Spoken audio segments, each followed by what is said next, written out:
Hello students, how are you. हमने 8th class का grammar का फर्स्ट लेसन द टेंस से शुरू किया था। उसमें हमने सबसे पहले ये बताया था कि टेंस होता क्या है, टेंस कितने प्रकार के होते हैं और प्रत्येक टेंस के कितने कितने पार्ट हैं। उससे आगे बढ़ते हुए हम सबसे पहले डिफाइन करेंगे प्रेजेंट इंडेफिनिट टेंस क्या होता है। प्रेजेंट इंडेफिनिट टेंस, सबसे पहले हम इसके आइडेंटिफाई या पहचान लिखेंगे। प्रेजेंट इंडेफिनिट की पहचान क्या होती है? जिन वाक्यों के अंत में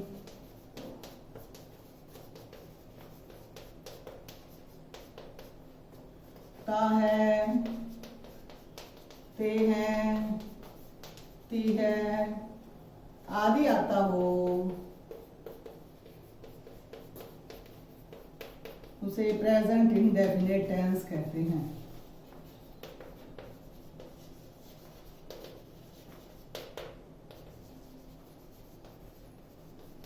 टेंस कहते हैं। उसके बाद है इसका रूल क्या है बनाने का?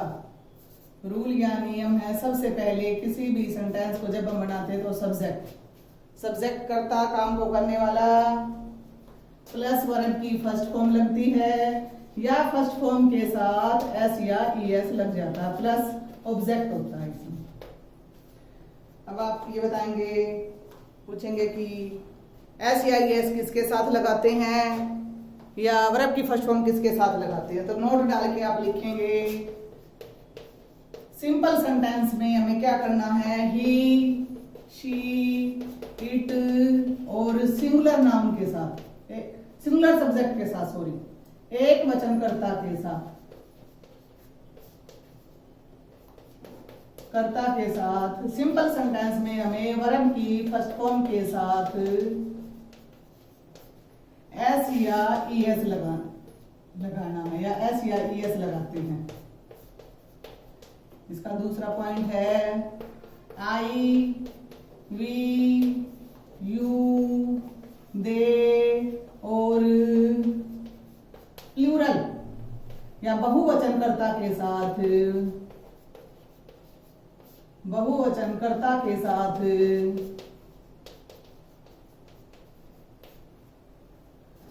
वर्ब की फर्स्ट फॉर्म लगाते हैं।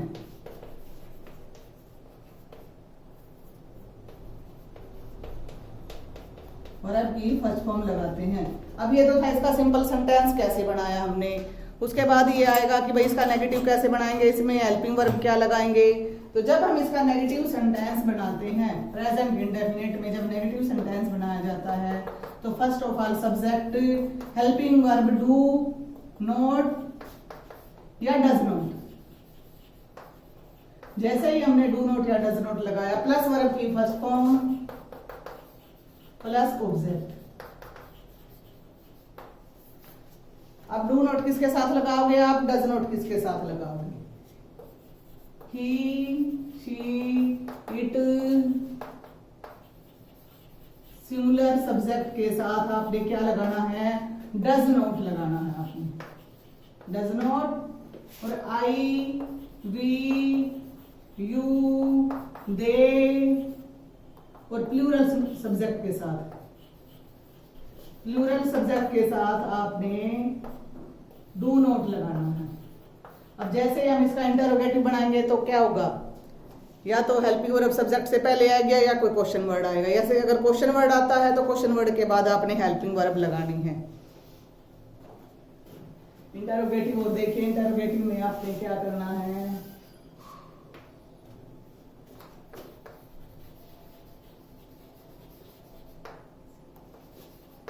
इंटरोगेटिव सेंटेंस में आपने क्या करना है? इंटरोगेटिव सेंटेंस में आपने या तो कोई क्वेश्चन वर्ड होगा या हेल्पिंग वर्ब। तो क्वेश्चन वर्ड वाला सेंटेंस है तो आपने सबसे पहले क्वेश्चन वर्ड, उसके बाद आपने लगानी है हेल्पिंग वर्ब। हेल्पिंग वर्ब इसमें क्या है? डू या does plus subject plus verb की फर्स्ट फॉर्म प्लस ऑब्जेक्ट। ये है नेगेटिव। अब इसके एग्जांपल देखिए।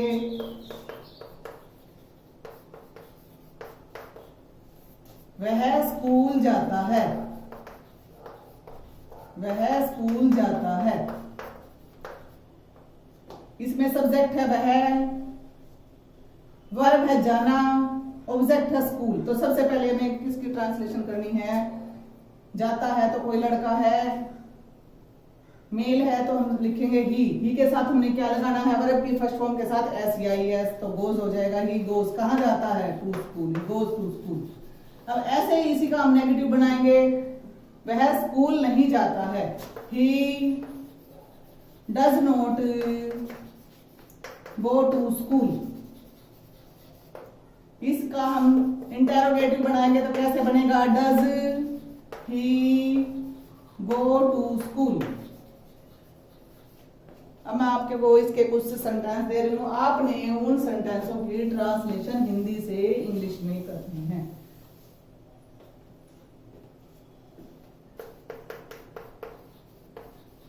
एक्सरसाइज, राधा पुस्तक पढ़ती है।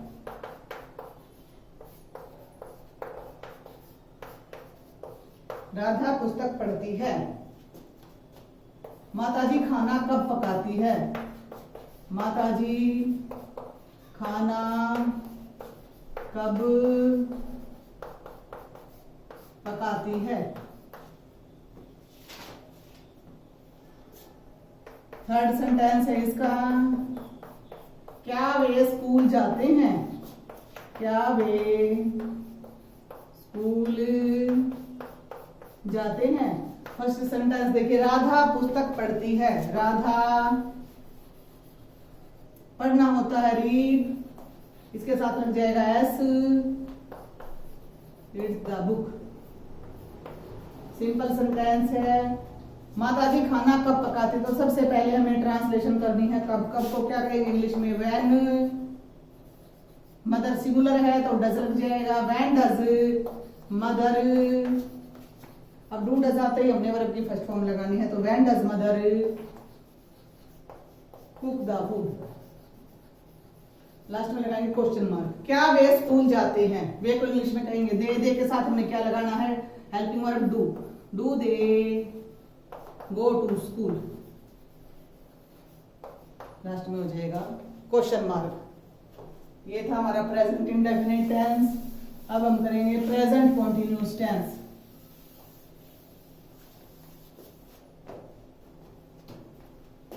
सेकंड है प्रेजेंट कॉन्टिन्यूअस टेंस। सबसे पहले इसकी भी हम आइडेंटिफाई लिखेंगे, तो पहचान क्या, हमें कैसे पता चलेगा कि ये प्रेजेंट कॉन्टिन्यूअस टेंस है?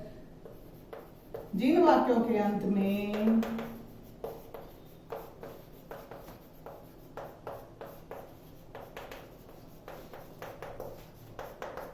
रहा है, रहे हैं, रही है आदि आता हो,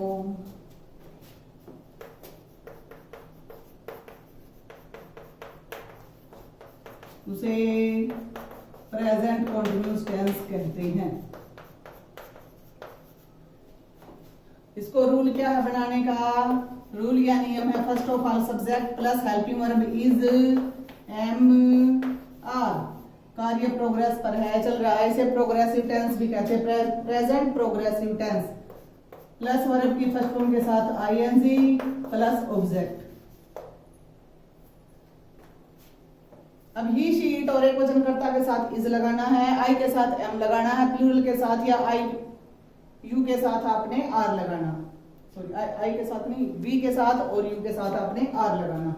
ही, she, it and singular.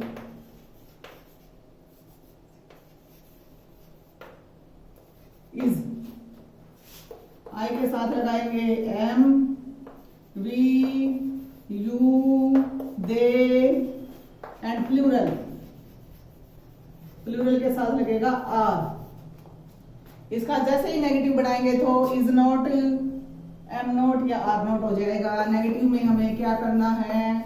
Subject plus helping verb is not, am not या आर नॉट प्लस वर्ब की फर्स्ट फॉर्म के साथ आईएनजी प्लस ऑब्जेक्ट।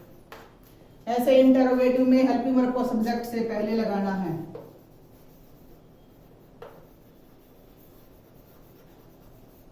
इंटरोगेटिव में हेल्पिंग वर्ब इज, एम या are plus subject plus verb की first form के साथ ING plus object. इसके एग्जांपल और देखिए।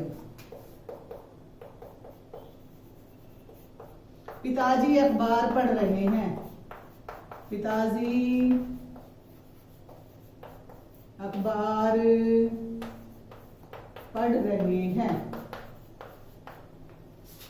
पिताजी द फादर, फादर सिंगुलर है तो सिंगुलर के साथ लगाएंगे इज, पढ़ना होता है रीड, वर्ब की फर्स्ट फॉर्म के साथ आपने लगाना आईएनजी। ऑब्जेक्ट क्या है? अखबार, रीडिंग द न्यूज़पेपर। अब इसकी एक्सरसाइज और देखते हैं हम साथ साथ। एक्सरसाइज में मैं आपको 2-3 सेंटेंस बताती हूँ कि आपने कैसे करनी है।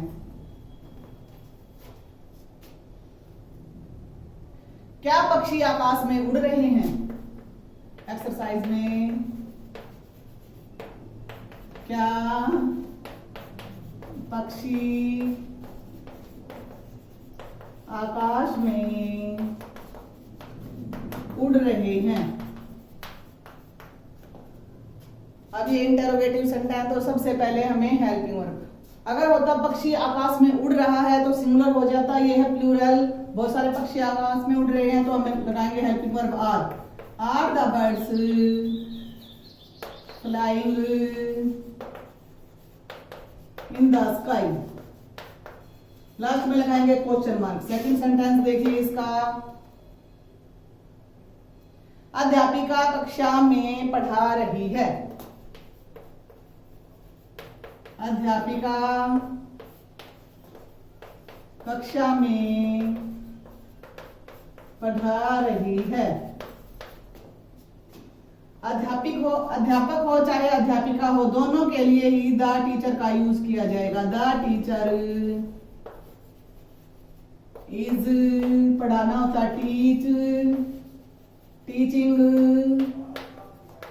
In the class.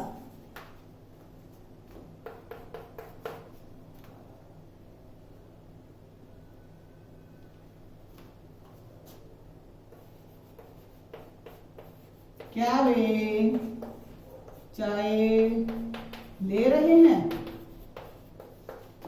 Are they,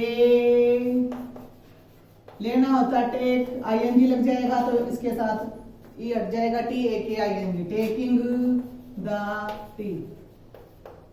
interrogative sentence. ये आपका प्रेजेंट इंडेफिनिट और प्रेजेंट कंटिन्यू टेंस कंप्लीट हुआ। इनको आपने अपनी फेयर नोटबुक में लिखना है और इनकी एक्सरसाइज करनी है।